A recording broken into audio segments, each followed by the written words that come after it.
ఇవాళ ప్రధాని మోదీ అధ్యక్షతన నీతి ఆయోగ్ 10వ కౌన్సిల్ సమావేశం జరగనుంది. భారత్ ముందస్తుగా దీనికి సంబంధించి ఉదయం 10 గంటలకు జరిగే ఈ సమావేశానికి అన్ని రాష్ట్రాల సీఎంలు, లెఫ్టినెంట్ గవర్నర్లు హాజరవనున్నారు. వికసిత్ రాజ్ ఫర్ వికసిత్ భారత్ థీమ్తో ఈ ఏడాది నీతి ఆయోగ్ సమావేశం నిర్వహిస్తుంది కేంద్రం.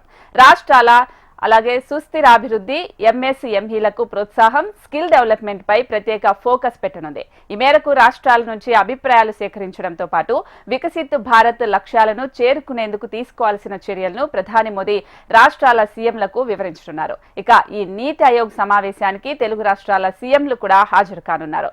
2018 తర్వాత తొలిసారి నీతి ఆయోగ్ సమావేశానికి తెలంగాణ సీఎం హాజరు కానున్నారు. ఈ సమావేశంలో తెలంగాణ రైజింగ్ 2047 విజన్ ను సీఎం ఆవిష్కరిస్తారు.